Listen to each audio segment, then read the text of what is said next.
uploaded na yung video, sabi ko di ako tatakbo. Hindi ko sinasabing tatakbo na ako. Bigla lang talaga ako na-excite nung na-receive ko to.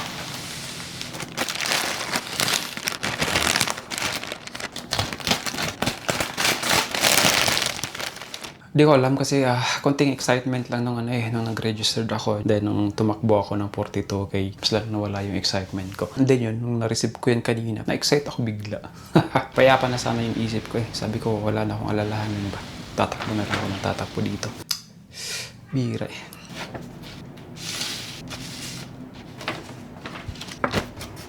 Ipupush ko man yung takbo sa 29.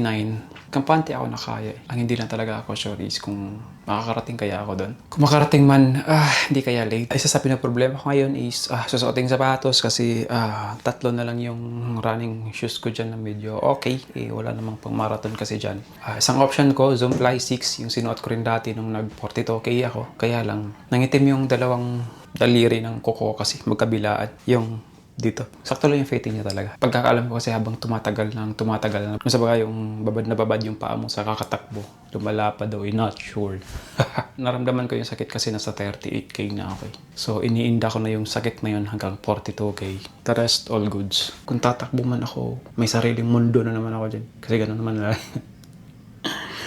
Ganun talaga. Kasi yun nga, wala, mag-iisang taon ako nag-a-adjust. Minsan okay naman, pero madalas talaga hindi okay. Kasi doon ako nasanay nung kabataan ko kasi. Karating na din sa kabataan. Yun nga, sabi ko dati, medyo papansin ako eh. Tapos, laging na out of place. Hindi na papansin lagi, ganun. Nasasaktan. Kaya nung medyo nagkaroon na ng realization, ganun. So, nag-adjust na ako. Instead na pagka may nakakasalubong pinapansin ko kasi ganun lagi sa probinsya eh. So, wala. Na lang ako lagi. Nakayoko na lang ako lagi. Pag may runner, kunting ano lang. Pero may mga runners kasi talaga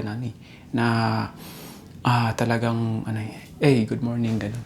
Tutuwa ako sa mga ganun. Pero sa totoo lang, dito sa 1 year mahigit ko sa running era ko. Kakaunti lang yung mga nakakasalubong ko na ganun sa kalsada. Dito sa TikTok marami. Siguro baka inaantay lang din nila na ako yung unang mag-approach. Kaya lang, di nga ako na...